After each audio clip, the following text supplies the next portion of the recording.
Hi everyone, welcome back to the channel. Today I'm going to show you how to create some nice text animation effects using a library called SplitType with GSAP. This is the final project here with all the animations already prepared. On page load, as you can see, they all play in together.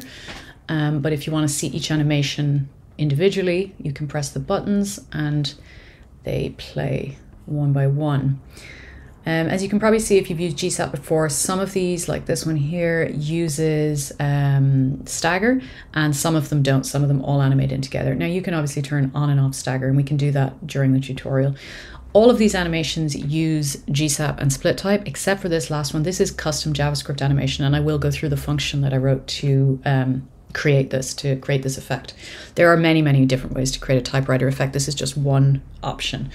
So to start, before I start writing JavaScript, I wanted to show you the project setup. Now this is where the custom JavaScript is going to be written. In our Webflow project, this is what we have, and I'll show you the layout. So we've got these sections all named based on the animation that they're going to house. So we've got character bounce, fade in and scale, letter flip, elastic stretch, etc. Inside the sections, we've got a div that has the H1 of the animation inside it, and then underneath that we've got a button with an icon and a button text.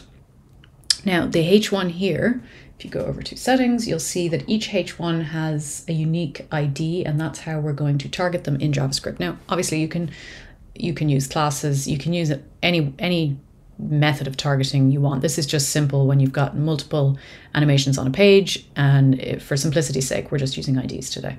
So this one's called character bounce, this one's called fade in and scale. And each button as well also has a unique ID, which is just the unique ID for the heading plus button at the end of it. So character bounce button and the whole way through. So that's the setup. These sections have different background colors. You don't need to worry about any of that. And this the finished project will be available as clonable as well. So if you're absolutely not interested in understanding what we did, but you do just want to nick the animation itself, that's totally fine. Just go over to the clonable. And I'll also be creating a blog site with the individual functions for each animation. We're going to be available to copy from that as well. So now to get into writing the JavaScript, let's go over to pages. So I think we were here. Click over to pages and click on the cog icon next to the home page. So we go to home settings, and we're just going to scroll down to the body tag, the custom code area here in settings. And the first thing you'll see is I have two links here, two CDNs. And I'll include these below, and they'll also be available on the blog post page where the rest of this tutorial information and code and all that will be stored as well, so you can take those. So you just make sure that they're above the code that you're going to write in this area here. So then the first thing is we have an event listener just waiting for when the DOM's loaded. And here I've written all these in already because I didn't feel like retyping them. So I'll just explain what they are. They're basically a series of variables that initialize the split type on each of the headings. So what does that mean? So this obviously is just declaring a new variable called heading1. And this here new split type instantiates a new split type object. And then we add in these various options. Oops, excuse me. We add in these various options to that new object. So the first option, the first information we need to give to the object is what is the element on the page that we want to split, basically. And then this is where the IDs come into play. So we have the ID for heading 1, which is character bounce. The next the next bit of information that we feed into this new object is going to be another object, which is how do we want to split it, basically. So we're saying the types are going to be chars or characters.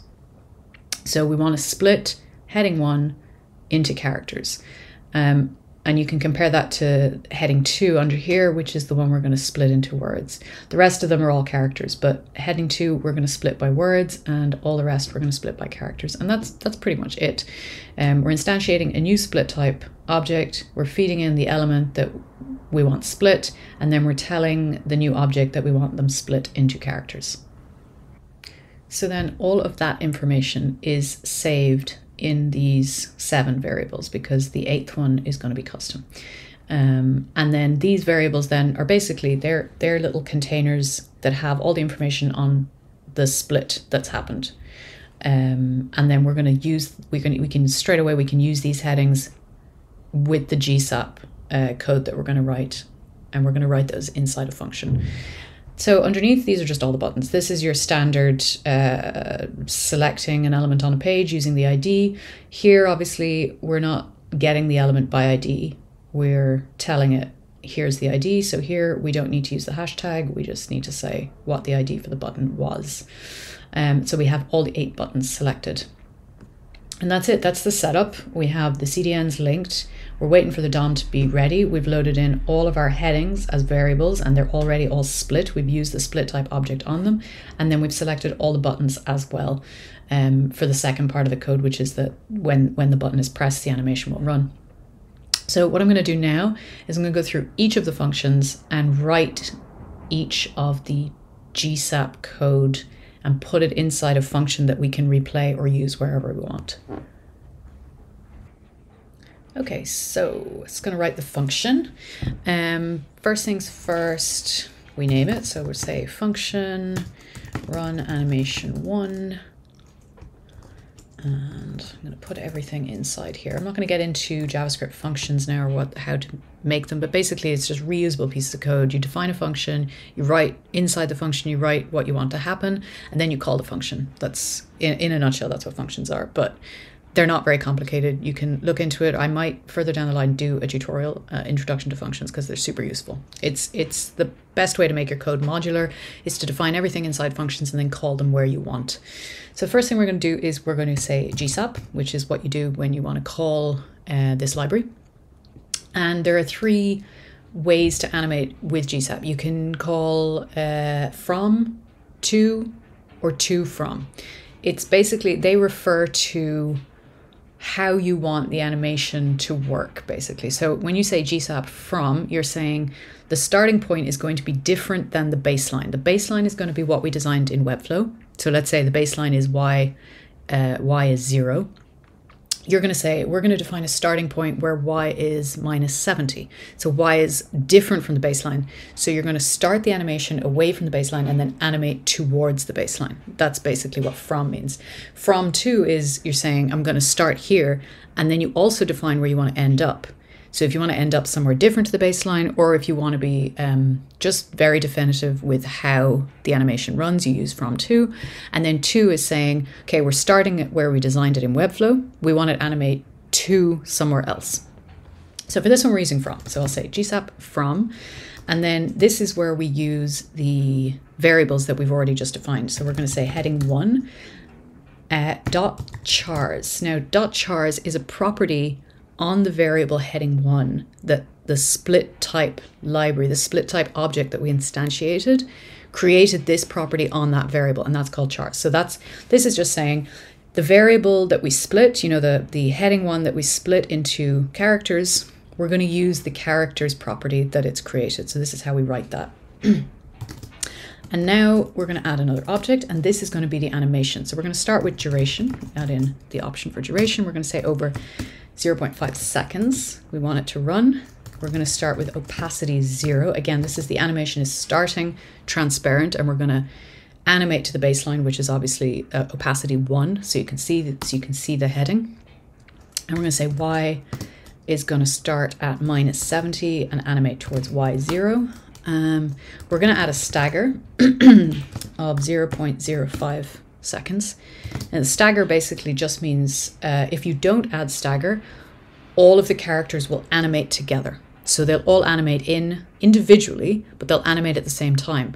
Whereas if you add the stagger in, the first character will animate, and then the second character will animate 0.05 seconds after the first character has finished. So it'll kind of come in staggered and it'll look more natural. Some of the animations that we're going to define, we will add stagger, some we won't, so you'll be able to see the difference. So that's the stagger, and then the ease. I'm just going to add a predefined ease. These come from GSAP, and you can look into them. They have a whole section on their eases in the documentation. They're quite good fun. This one's called Bounce Out. And that's it. That's function 1 defined. That's how simple and it is. Now, in order to show you function 1, what we're going to do is we're going to call it down here. Here we are. So I have a comment where we're going to initially run all the animations on page load. So all we need to do here is say, just call the function. So it's run animation 1 and then 2 brackets to call it. And that will call the function on page load once the DOM is ready. So if we save this now and publish, I haven't published this yet, publish that now. That first animation should run the minute this page opens. So let's see, there we go. So you see character by character because it's got a stagger. The button won't work yet, but if we reload the page, we can watch it again. So that is the first animation finished. And we'll move on now to defining the rest of the animations and playing them as they come in. Okay, so function 2, we're going to call it, I'm going to start working through these a little bit faster. Function run animation 2. And it's the exact same setup as before. They're all the same. So we say GSAP from, and now we're using heading 2. And this one is the only one that uses words. So we're not going to animate character by character. We're going to animate word by word. So words. And then we add in the animation options. So duration, I'm going to say just under a second, 0.8. We'll start again from opacity 0. This one we're going to use scale. So we're going to start slightly smaller and scale it up to the current size it's at. And we're going to use a stagger as well of 0.1. And the ease we're going to use is called power 2 out. I won't get into the eases, but you can just have a look at, again, have a look at GSAP and have a look at the eases. Now, before we run and test function 2, I'm going to go straight on and write function 3. And we're going to do these 2 at a time. So function 3 is the letter flip. So function run animation, run animation 3. And again, say GSAP from, this is going to be heading 3 dot, again, we're back to characters here. Characters, don't forget the comma there. And now, duration. Duration here can be 0.6. And we're going to do rotate Y. So this is going to rotate around the y-axis of each of the characters, and we're going to say minus 180.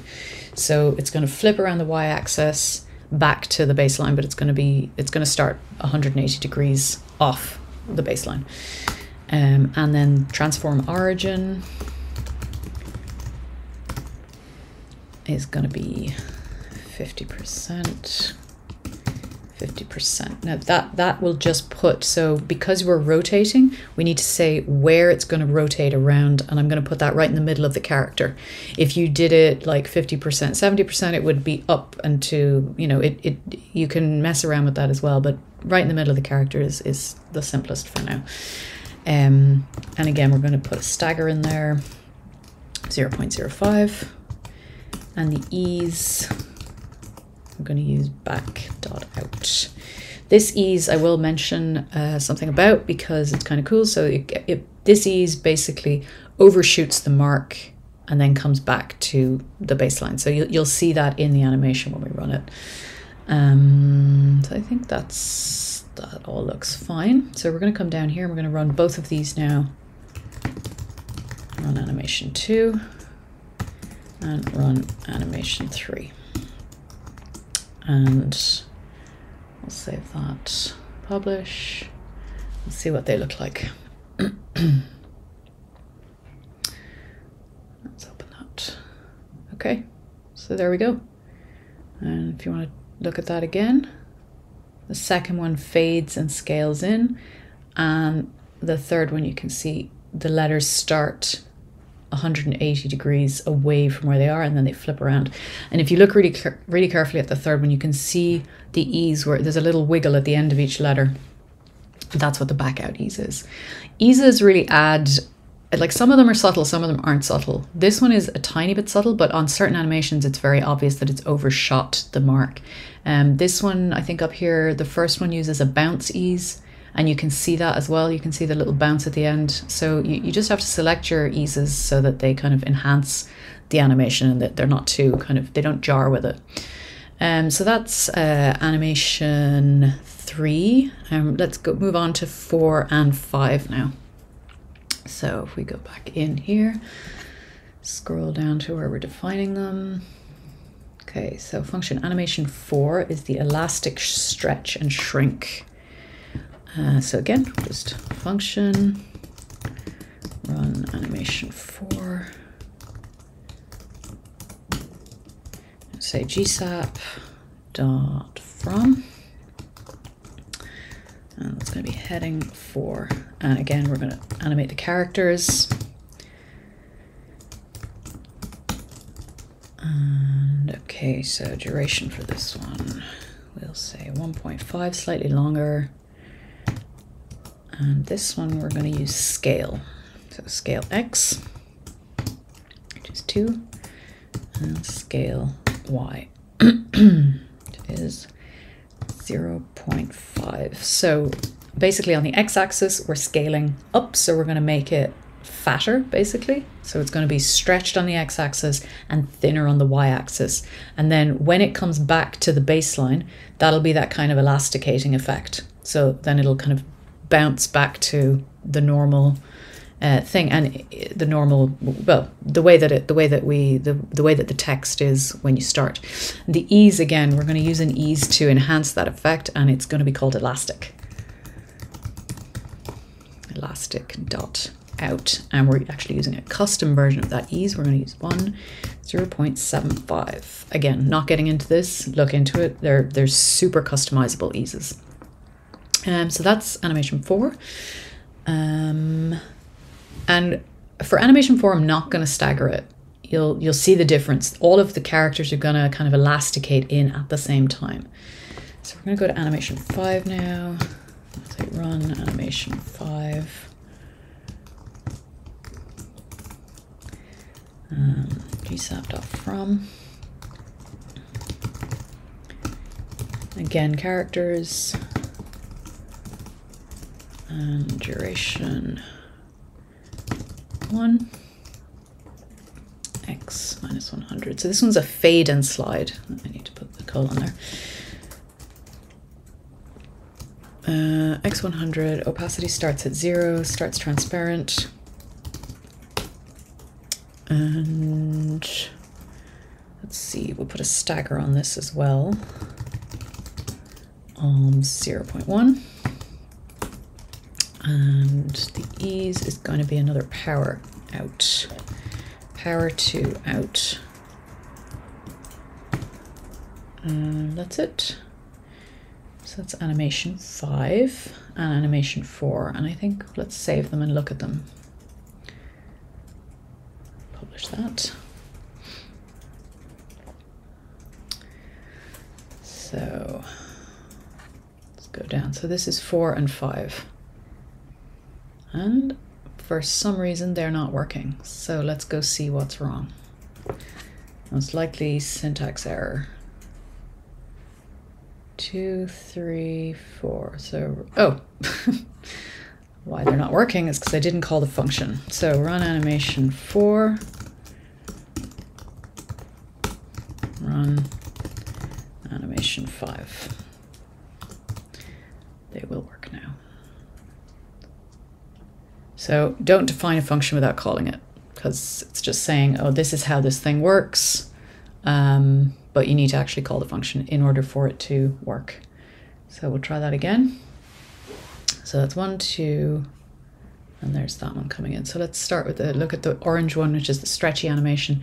And this has no stagger. So as you can see, they start kind of thinner on the y-axis and fatter on the x-axis, and then it just goes back to baseline without stagger. So everything starts and happens at the same time. And then this one underneath fades and slides in, and that is staggered. So it kind of comes in quite slowly until the end, yeah? So last two split type animations, we'll move on to those now. Okay, so let's do animation 6, which is the swirl. So we're going to start by defining the function, run animation 6, and say GSAP from heading 6.chars, and then we'll add in the swirl animation. So we'll start with a duration 1.2 seconds. We're going to start small, so we'll start at half the size, a scale 0.5. When you do scale on its own rather than scale X or scale Y, it does scale XY, so it's both of them together. And we're going to rotate this as well. The rotation is going to be 180, and we'll start it transparent again as well, and we'll give it an ease of power 4 out. Oh, we have to put these eases in quotation marks. And I'm not going to stagger this one, so this one is going to run all together, so all the characters are going to run at the same time. That's the swirl. And now we're going to do one 3D animation. So I'll do function, run animation 7. GSAP again from heading 7, again characters, and I did that wrong, sorry. Yeah. And here we're going to say, okay, we'll start with duration. We're going to say 1.5. And we're going to do rotation Y. So this is going to rotate again around the Y-axis. We're going to do 360. So it's going to be a full rotation around the Y-axis. And because we want to try and kind of emulate a 3D effect, we need to write in transform perspective, which will give it that kind of depth that gives it the appearance of being three-dimensional. And we'll put that, set that to 800, and then we're also going to write transform origin. Rather than getting into all of these properties of 3D to create 3D effects, I'm going to do a separate tutorial on 3D effect and JavaScript. So 50%, 50%. Again, we went over transform origin. That just sets where it rotates from as being right in the center of the character. And we want opacity 0 again. And we'll put an ease of power 3 dot in out. And that's it for these two. So let me just check this over. I didn't do anything. Yeah, that looks good. So let's just call them.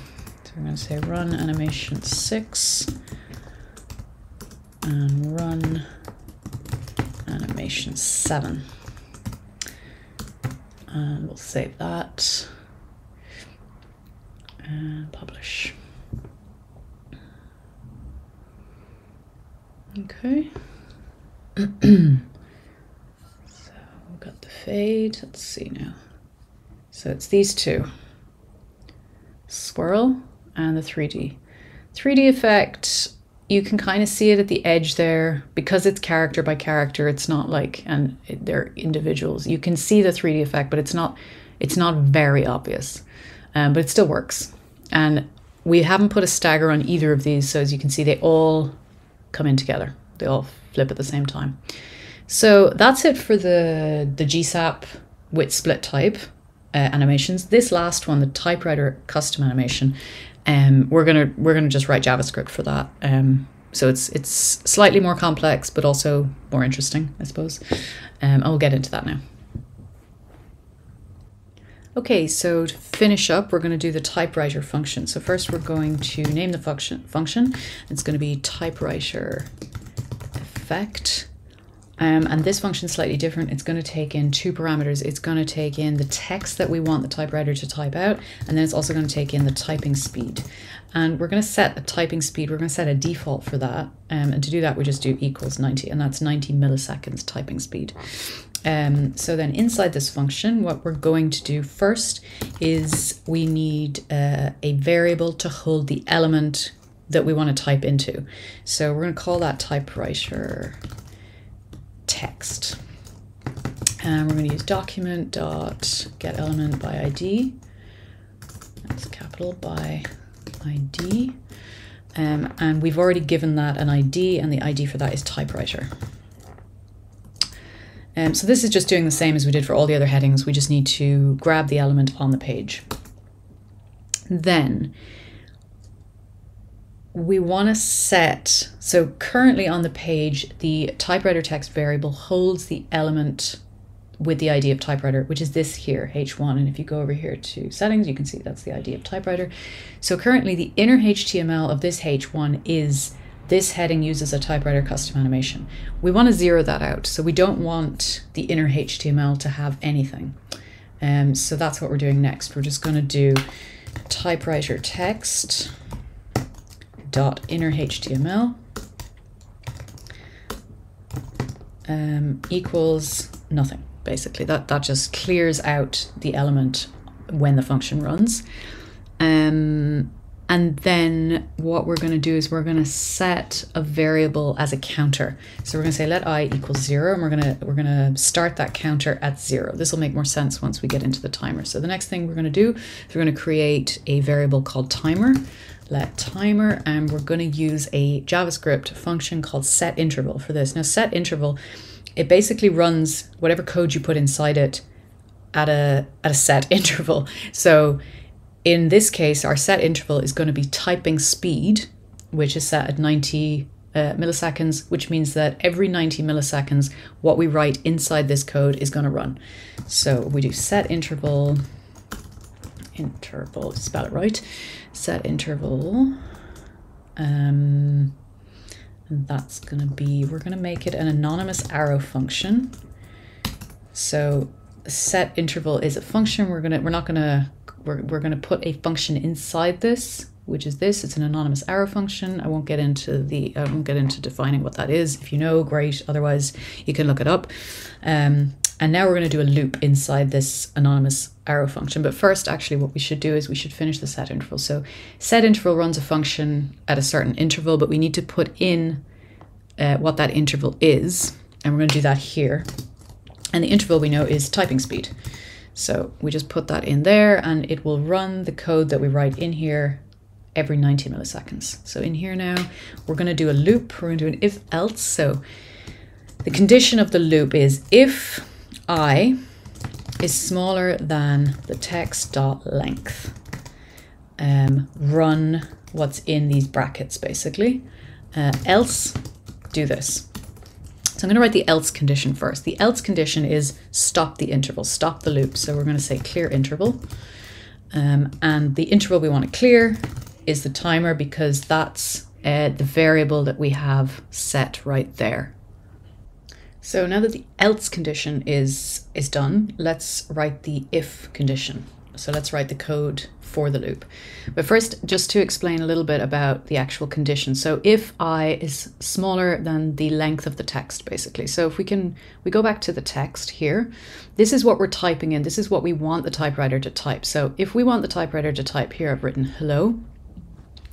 If we want the typewriter to type hello, then the length of the text is going to be 0, because JavaScript uses a 0-based index. So h would be equal to 0, 1, 2, 3, 4, 4. 0, so h is 0, e is 1, l, 2, 3, and then o would be 4. So this would be the kind of character array under hello. So when we start, I is 0, and the text length is 4.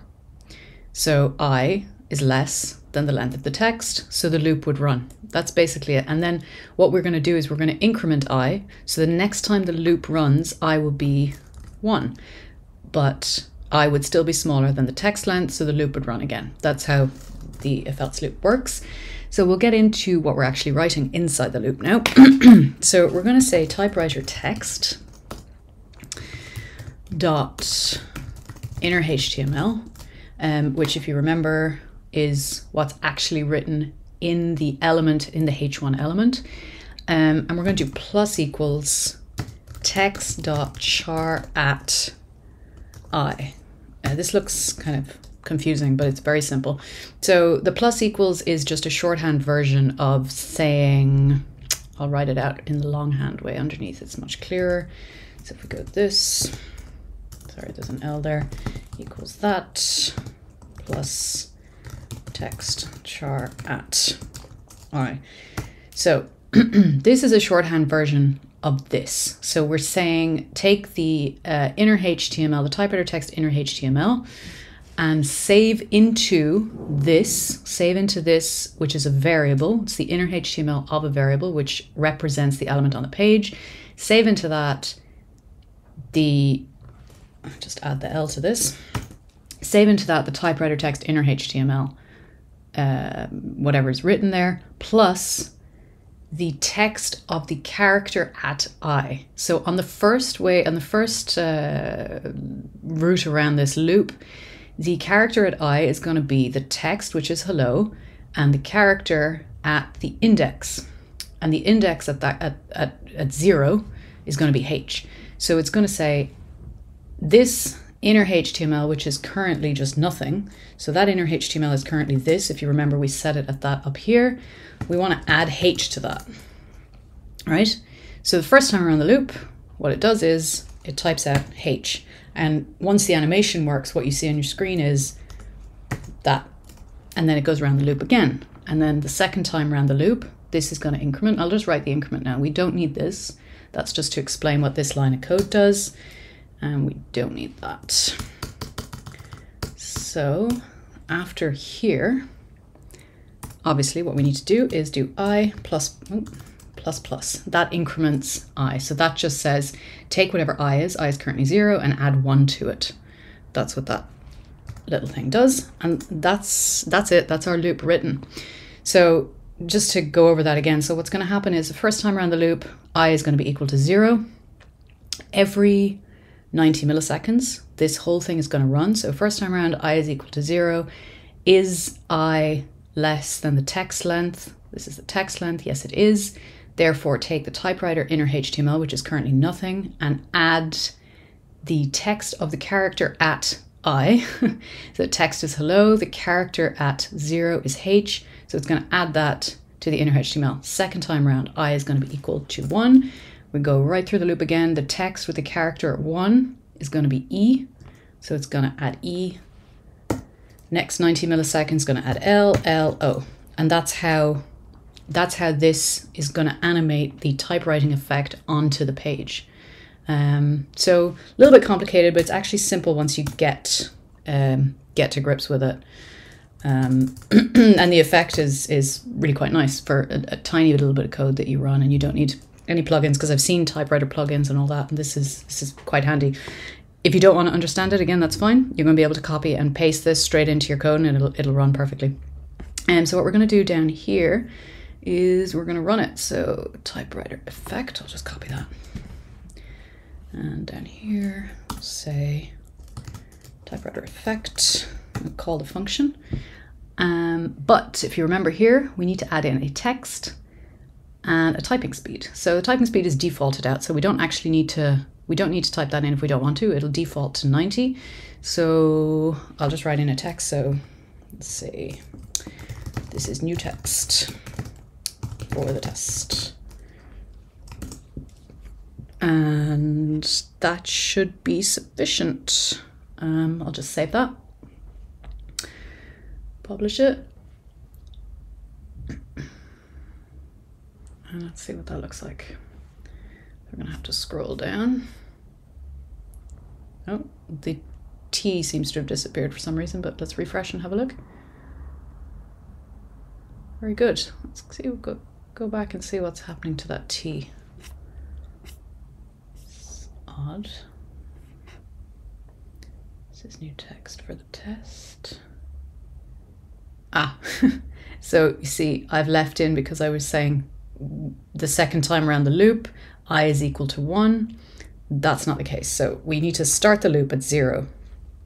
And I think that's what happened to our T. So if I save that, publish that. So what happened is it ignored the first letter in the text because we started the incrementer at 1 instead of 0. So now if we open that again and scroll down, that now works perfectly. See? And if we want to increase the speed, we just need to change that timer. And you can actually increase the speed. So you can declare the typing speed as 90 here. But if you wanted to leave the default speed as 90, but if you wanted to add in a different speed for a particular function call, you just need to add it in as a second parameter. So here, this is the first parameter is that. And if I want it to be really fast, let's say 20. And we'll save it at 20 and publish that. And we'll see it now going really fast. We'll have to do this. So refresh, super fast. So that is the last function. I hope these have been useful. What we're going to do next is hook up the buttons so that this isn't going to take very long. We're just going to hook up the buttons so that when you press the button, you can see each function. And that as well will give you the code. So if you wanted to connect any of these animations to buttons or event listeners, you'll know how to do that as well. Okay, so to set up the button event listeners, if you remember, we already have all the buttons selected up here. We've got all the variables and we've selected them using the IDs that we've assigned to those particular buttons. So down here, we just need to create some event listeners. And the first one's going to be button 1, which is the variable that we've saved that button into. Add event listener. And it's going to be a click event listener. So when the user clicks on the button, and we're going to do an anonymous arrow function to tell the code what to do. So the first thing we need to do is we're going to take heading 1 and we're going to use a SplitType method on it called revert. And what this does is it just basically undoes the split. So we previously split something and we want to reset it just to make sure that there's no split, just to make sure that there's no bugs that happen when something that's split gets split again. So it's good to revert them if you're going to basically use them again to get a clean split. And then we're going to do the split again. So we're going to do heading 1 split. And this is the same as we did before. We're going to say how to split it. And the first one is characters. And then we have to tell the button what to do, which is run animation 1. So we call the function again. And now this, so we created an event listener for click events, for click events on this particular button. We're reverting the original split that happens on page load, and then we're splitting it again by character. And then we're running animation 1 again using the now newly split heading 1. So if we save that and we publish it,